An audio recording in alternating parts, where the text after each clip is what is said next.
The blood test came back, the confirmation was there. And now you have to work yourself out of the darkness and towards the light.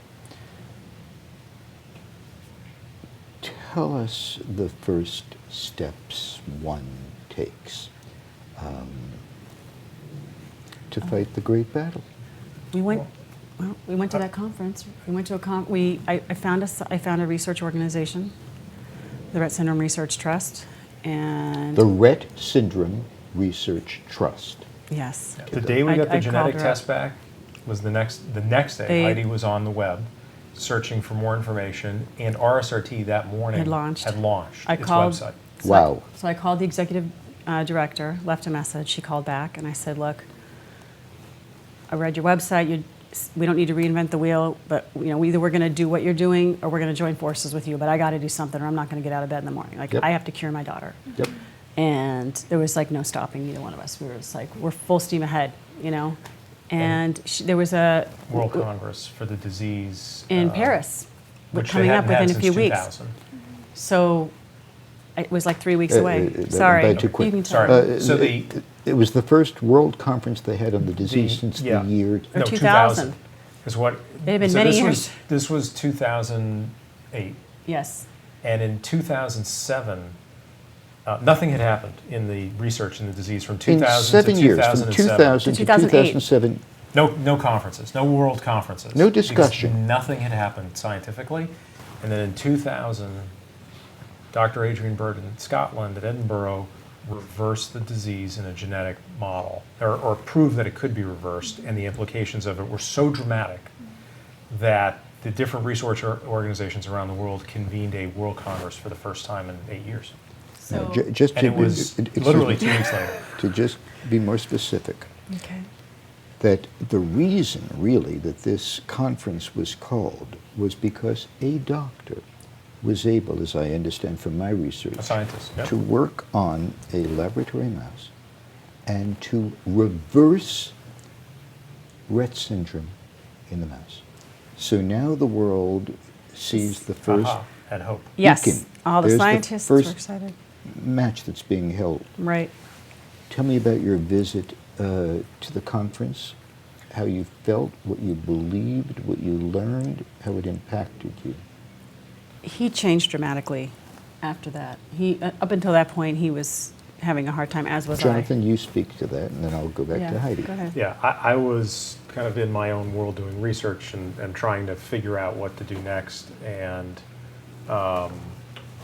was unsure of everything because you don't know anything, right? You kind of feel like you're falling every day. You don't know how to steady yourself. And Heidi talked to Monica, who had launched RSRT, and we said, we're going to go to this World Congress. And she said, great, I'll fly over from Connecticut and meet you in Paris. We said, fantastic. And I said, I don't know, we didn't even know why we were going. We just figured we had to do something. And I know from a business standpoint, if you want to do something, you go to where everybody is, or you go to where the deal is, and you'll make things happen. I had a plan going in. We'll just go, and we'll just start meeting people. We'll introduce ourselves, Yeah. and we'll find out what is going on. Even though it's in French, we'll figure out translation. We'll figure it out. And we met. We went. We got there that morning. We went over to the conference around lunchtime. We met Monica right away after we registered. We sat at a little cafe across from the hall where the conference was going on. And I'm always a little pessimistic about when I meet people that tell me, yes, I can help you, or I can, I know this, or I'm influential in that. I didn't know yet kind of where Monica or RSRT ranked within the community. Mm-hmm. And as I'm sitting there, Monica's pulling over scientists who are walking into the conference and saying, could you come over, and they're coming, or they see her and they're coming over to say, Monica, how are you? And give her a hug and a kiss. And That's a good sign. And she introduces us. And then these scientists who later we find out during the course of the day and the evening and the next day are some of the leading scientists in the world. Yeah. Not just in RETT, but in DNA and genetics, and some of, award-winning scientists who are considered to be at the pinnacle of their careers are sitting there telling us that, oh, your daughter just got diagnosed. You're absolutely talking to Monica, the right person in the world to figure it out. And they all had such tremendous respect for her. And my whole world kind of shifted in that 24 hours. Adrian Bird even told us, remember? And by the way, Monica will be joining us in a moment via Skype. Yeah. Oh, so we great. can And then- speak Okay. with her directly. Okay. And that evening, so the next evening, there's a Yeah. black tie gala that is hosted by the mayor of Paris. Because Rett syndrome has actually now become fairly prominent in the scientific community, and the governmental health organizations in France had gotten someone involved, and they were able to secure City Hall in Paris Wow. for a black tie gala, which Wow. no easy feat, I take it. And I said, and Monica and I were talking, and Heidi, or the three of us were talking, and we said, I'd really like to grab all these scientists. Heidi and I want them to know who we are, Yeah. so that we We wanted to can meet have them, yeah. access and whatever. So we said, we'll host a dinner. And there's this black tie event going on. And Monica went to all the scientists that she thought at the time were the most important scientists in the world for us to meet with. And it turned out none of them wanted to go to a stuffy black tie affair at City Hall. And we said, come with us. And we basically hijacked them from the conference and took them out So for we dinner. figured she's got some influence, if you know. Yes, she did. Actually, on the walk over to the dinner, I got to walk next to Adrian Bird, who had done the reversal, and he said to me that you picked the right person to align yourself with, because Monica demands results. You know, as scientists, we like to tinker away, but you can't fund just tinkering. You have to have an end game, a plan. Now, earlier, you said Jonathan reacted differently than you did to the torch.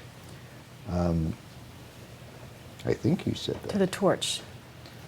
The conference in Paris. Oh, I'd like to know what your initial inclination was when you heard about this conference in Paris. well, I was the one who actually wanted to go immediately. I was all over it. So you're suggesting that Jonathan was just a bit hesitant about. I don't want to put No, words in. he was as soon as I said I wanted to go, he was happy to go. What I meant was, he's stronger. As soon as he went to the conference, he came back and he's like, I haven't seen him be down about this since, hardly at all. Where me, emotionally, it's been a struggle for me dealing with Rett syndrome. Since that day, I don't know, he's just Emotionally, I'm just saying, he's just been amazing. quite dramatically going to that conference. Like it was, Because I still, came it back was with encouraging this- for me too. Hope. But he was just like, that's it, we're going to cure this, it's going to be great. And unwavering. I'm like, how do you do that, I want some of that, because I still, maybe because I deal have with no the day-to-day. He's in the office, I'm here with her day-to-day. So for me, I'm dealing with the the day-to-day issues, and I think maybe that's why, it sometimes it's depressing, it's discouraging. And while we're still fighting for a cure, I'm still dealing with the day-to-day issues that my daughter faces and that we face. I was heartened. and That's what I was referring to. We'll probably get to this, but I was heartened because I saw research organizations in, I don't know about over 100, but tens of countries that were represented. Or not necessarily research organizations that were represented. I saw and heard about the dramatic increase in interest in Rett syndrome as a disease because of the experiments in 2007. And I heard some things that, as a business person, the way I think of things, there had been so little money raised for this disease. And compared to other diseases, this disease, and again, being a complete neophyte to this, they identified a gene, which I know just from reading Time and Newsweek, and just being aware in the press, finding genes in diseases is sometimes almost impossible. So here they had a gene that they discovered. They understood what the gene did for the most part. There's still a lot that's not, that they're investigating, but they understood for the most part. They had animal models, and this was some of my questioning to scientists. Animal models represent 100% of human symptoms, which I didn't realize is incredibly rare. Only a handful of diseases in the world are replicated by animals 100%, which is why when you watch television commercials and you see ads for drugs, they list the 47 things that can kill you during the ad. That's because those drugs are called dirty drugs. They help whatever they're supposed to, a majority, but there's a lot of elements that can't be chemically engineered out. And as humans, we react differently to those components. And they can't test, because the animals don't replicate 100% of the symptoms. understand. You can't get that out. Well, here we have this disease. The animals actually replicate 100%. And then on top of that, we have this reversal experiment by a team working on it with, in my view, virtually no funding, who also had identified the gene originally with, again, virtually no funding. And I'm sitting here thinking, I came away from the conference thinking, all these people are energized by this. We have Nobel laureates from around the globe looking at this. We have great scientists from other fields, cancer, translational research, other types of DNA and genetics, all now looking at this because it's the first neurological genetic condition that's been reversed in a laboratory setting. And with such little money, and all I thought about it was, well, I'm good at money. That's what I'm good at. I can raise money. I know people that have money that are interested in things. I could apply myself, hopefully, and to me it seemed that it gave me a renewed, well, not a renewed, it gave me a purpose, and I came back with a real sense of there's no point in being miserable about this. It is what it is. We will deal with it. We will have to. We can't crawl in a hole and die. And there's so much that we can do, because it seems that so little had been done other than the science community. There hadn't been enough attention drawn to it, and there certainly hadn't been any money raised for it, or very, very little. I want to make one point.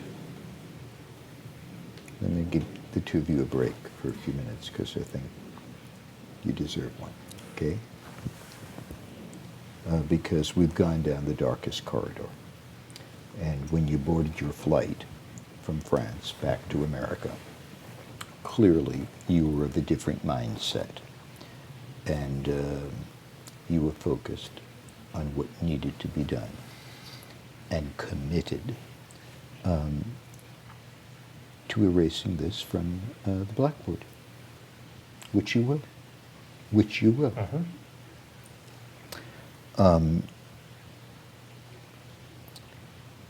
In a moment, I'm going to ask you how you drew your strength, how you reconstructed your life, what your daily actions were like with your daughter, what you saw by way of changes and improvements, by what is required in terms of financial aid, a little bit more about Monica, how you met Linda and Jason, how your daughter is doing today, and thoughts that you might wish to share with other parents who could be watching this for the first time and wondering what they might do. So let's breathe for a few minutes and then do that. Okay? A Skype conversation with Monica Conrads, Executive Director and co-founder of RSRT, the RETT Syndrome Research Trust, will follow this conversation. She will be providing you with very important information and vital contacts. If you require that information immediately, simply click on the jukebox.